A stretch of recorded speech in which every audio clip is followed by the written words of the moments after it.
जो दूसरों की भलाई में आनंद पाता है वही सच्चा धर्मात्मा है। जिस मनुष्य को अपनी मर्यादा का ज्ञान है वही सर्वश्रेष्ठ कहलाता है। व्यक्ति का क्रोध बुद्धि को नष्ट कर देता है, इसलिए सर्वश्रेष्ठ बल जो है वह धैर्य है। जो अपने दोष जानता है वही सच्चा ज्ञानी है। जो दूसरों की बुराई नहीं करता वही सच्चा मित्र है। अधिक बोलने वाला व्यक्ति अक्सर मूर्खता करता है। अहंकार पतन का मूल कारण है। जो समय का सम्मान करता है सफलता उसी के कदम चूमती है। मित्र वही है जो संकट में साथ दे।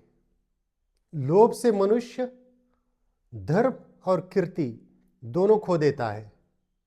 विवेक ही सच्चा रक्षक है। जो दूसरों को दुख देता है वह स्वयं दुखी रहता है। माता पिता की सेवा करना ईश्वर की सेवा के समान है। अपनी वाणी पर नियंत्रण रखना सबसे बड़ी साधना है।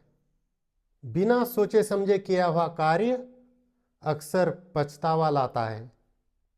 सच्चा मित्र वही है जो गलतियां बताने से बिल्कुल भी ना डरे।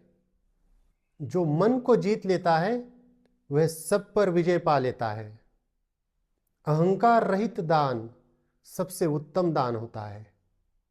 असत्य से अर्जित धन जल्दी ही नष्ट हो जाता है। दूसरों की निंदा करने से पहले स्वयं को सुधारना चाहिए। क्रोध और लालच के कारण विनाश हो जाता है। यह विनाश के कारण है। शिक्षा तभी उपयोगी है जब उसमें विवेक हो। दूसरों के कल्याण में लगा व्यक्ति ही ज्ञानी है। आलस्य सबसे बड़ा शत्रु है। मनुष्य को वंश नहीं कर्म महान बनाते हैं। मधुर वाणी शत्रु को भी मित्र बना सकती है।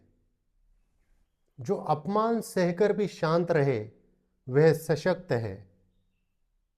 बुद्धिमान व्यक्ति दूसरों की भूलों से सीखता है। अपना रहस्य कभी किसी से नहीं कहना चाहिए। मित्र का चयन सोच समझकर करना चाहिए। विपत्ति में धैर्य रखने वाला ही वीर कहलाता है। लोभी व्यक्ति कभी भी संतुष्ट नहीं होता। धर्म का पालन ही सच्ची विजय है। अच्छे कर्म ही सच्चा धन है। क्रोध के समय मौन रहो और सुख के समय धैर्य रखो। मेहनत ही सफलता की कुंजी है। सज्जनों की संगति अमृत समान होती है। असत्य बोलने वाला कभी भी सम्मानित नहीं होता। विनम्रता ही मनुष्य की असली शक्ति है। शुद्ध विचार ही उज्जवल भविष्य बनाते हैं। दूसरों के सुख में प्रसन्न होना सच्ची भक्ति है। क्षमा करना आत्मबल का परिचायक है। कर्तव्य से विमुख व्यक्ति का जीवन व्यर्थ है। सदाचार धन से अधिक मूल्यवान होता है। शत्रु को कभी भी कमजोर मत समझो। विनम्र व्यक्ति सबका प्रिय होता है। ज्ञान ही सच्चा मित्र है। जो दूसरों के कल्याण में लगा रहता है वह व्यक्ति ईश्वर के समीप है।